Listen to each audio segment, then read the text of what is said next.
Metroidvanias offer some of the best gaming experiences out there, and you shouldn't just take my word for it. The reviews for Metroidvanias are often through the roof, and I'll tell you exactly why, starting with the cream of the crop, Hollow Knight.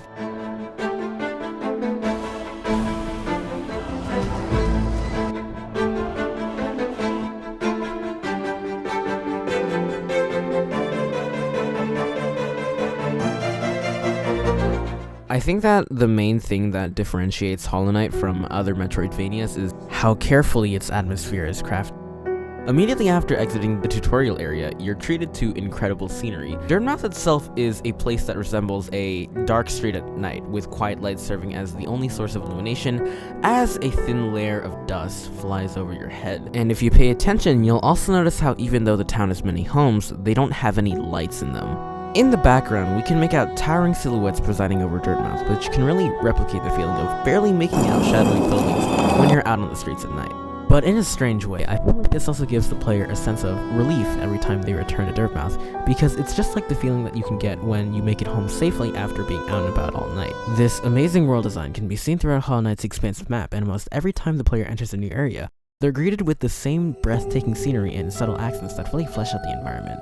So, once you get to the Crystal Hollows, you can already tell how different it is from all the other locations, even some of the more vibrant ones, because of how pink it is. I could go on and on about how well designed the Crystal Hollows are, but what I think it represents better is how well Hollow Knight embraces the Metroidvania Sigma grind set. One of the key elements of any Metroidvania is non-linear gameplay, creating a more immersive experience by letting the player choose how much they want to explore each area. Something that not many players realize at first is that you don't actually have to go to the City of Tears and get Desolate Dive before being able to get into the Crystal Hollows. You can actually buy the Lumaflight Lantern and get into the Crystal Hollows that way instead. The idea is that you have to be able to see the toll before you can pay and get in. If you don't have the Lumafly, surprise surprise, you won't be able to see anything, and the corridor is pitch black. When you get inside, there are a bunch of things that you can choose to do, but they all still follow the non-linear principle of Metroidvanias. You can fight two bosses, one of which is optional. You can climb to the Crown of Hollownest and find details about lore, but most importantly, you can unlock super cool abilities, like the Crystal Heart Dash that lets you fly at Mach speeds. The plot twist is that you don't actually need to get the Crystal Heart, because the masochists that are Hollow Knight speedrunners have figured out several ways to get around this in order to save time, and prime examples are the Monarch Wing skip and the Crystal Heart skip. See, Hollow Knight has this quirky mechanic called pogoing, where you can strike downwards to propel yourself upwards in the air for a few moments. It's similar to jumping, but you can do it on things like enemies, spikes, and that gross pit of maggots in Deep Nest. I feel like this game mechanic embodies the spirit of Metroidvanias the most because it allows the player to go against the grain, sometimes letting you skip entire parts of the game, completely opposed to what Team Cherry wanted us to do. And in that sense, it's kind of beautiful in its own way, because it really shows how the game lets you play however you feel like. Hollow Knight's various skips show us not only how masochistic speedrunners are, but also how the game's incredible gameplay is derived from a few core elements. I would go so far as to say that for the majority of Hollow Knight's gameplay, it isn't flashy or flamboyant. In fact, the simplicity is what makes it so elegant to me. Anyways, now is probably time to mention that Hollow Knight's special flavor of Metroidvania is that Hollow Knight is a Souls-like, meaning that it's unforgiving and hates you most of the time.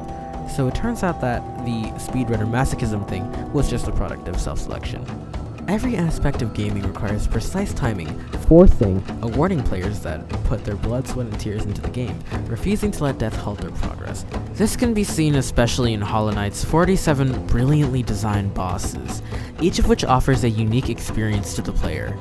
To me, bosses pay homage to the incredible atmosphere Team Cherry has created because of the synergy between the bosses and their environments. Even from the start of the game, this rings true. When you first encounter the False Knight, it seems to be just a random choice that the boss would be a maggot inside of a suit of armor, but I feel like this has more to do with than just lore. I like to think of the False Knight as a representation of what the Forgotten Crossroads has become. A place that was once bustling with life, now left as a shell of its former self, with only beasts roaming its roads. Sort of like how the armor that was once worn by a champion has now been inherited by a maggot that only pretends to be strong.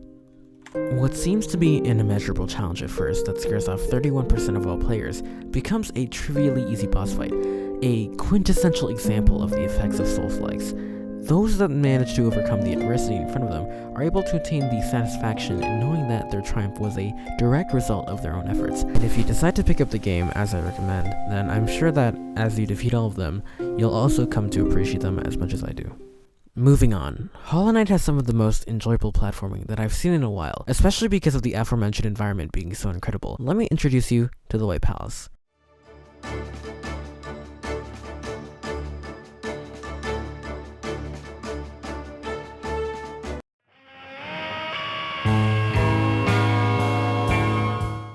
When I said enjoyable, I actually lied to you because I meant to say well-designed, and when I say well-designed, I meant that the White Palace contains the two most difficult yet oddly beautiful platforming challenges in the entire game. At the end of the easier challenge, you can complete a charm to unlock the true ending of the game and an additional boss fight. At the end of the way harder challenge, you can unlock a 2-second cutscene.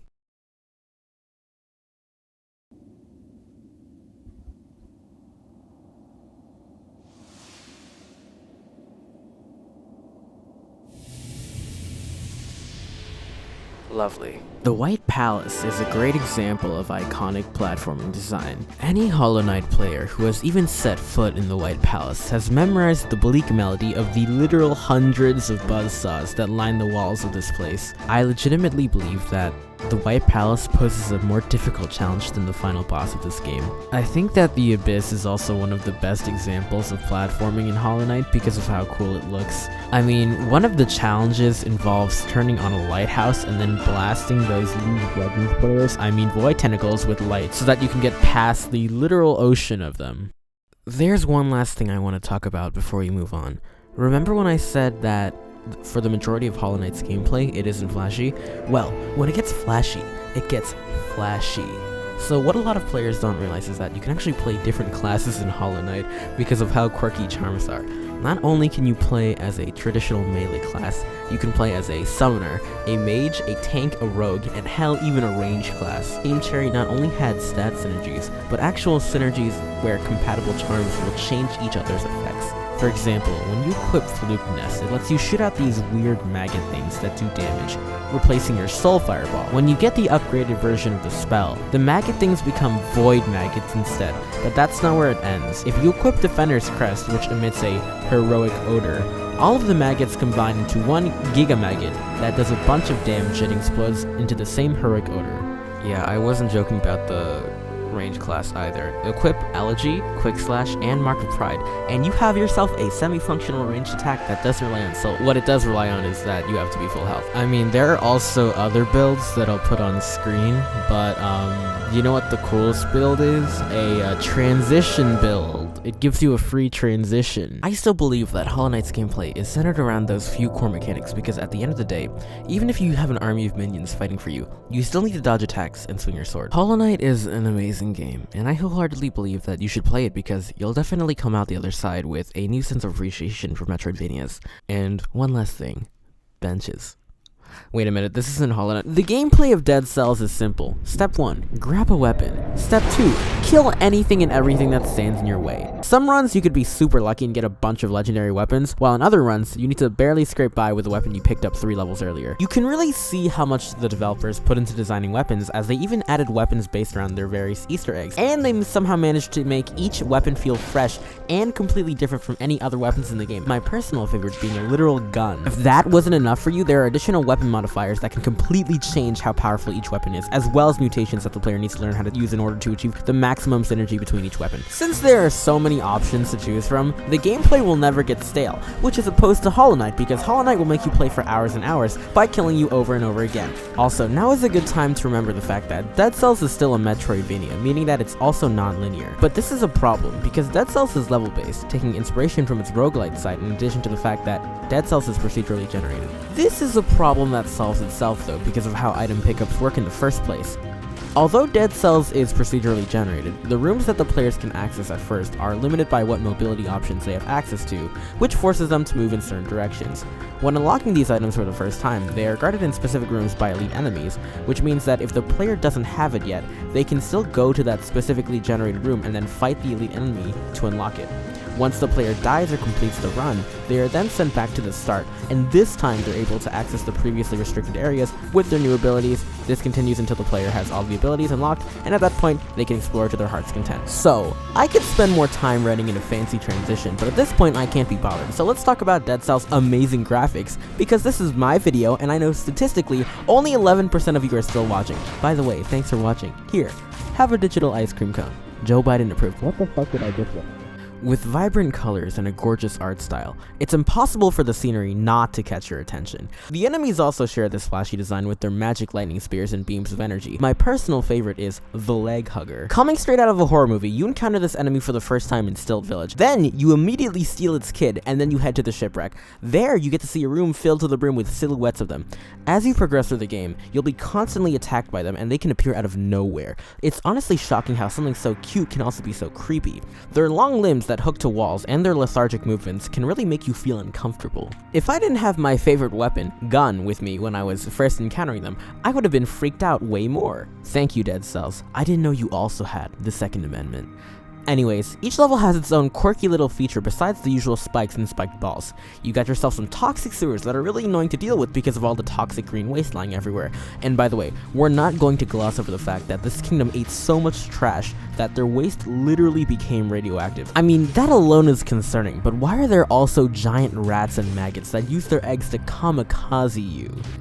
There's also this level where you play Fear of the Dark Simulator, and this level is basically designed to keep you running for your life, because the more time you spend away from the light, the more the dark creeps towards you. I could go on about the shipwreck and the place where you can throw yourself off the edge of the roof of the castle and fall to your death, but I think it's a good time to mention how this level of insanity is also found in each of the boss fights. In Deadcells, you fight normal bosses, such as the concept of death itself. A part of the Castlevania DLC, this boss looks amazing. In the background, we see what looks to be a hurricane with the Eye of the Storm clearly visible at the center, until you notice that this isn't just any old storm. This is a storm made up of the souls of the dead. Boss fight itself is also pretty damn amazing because Death hurls everything he's got at you. He builds up this attack over time where he literally chains you up and then rips out your life force, which deals massive damage. And then when you kill Death, which doesn't make any sense, he fucking disintegrates.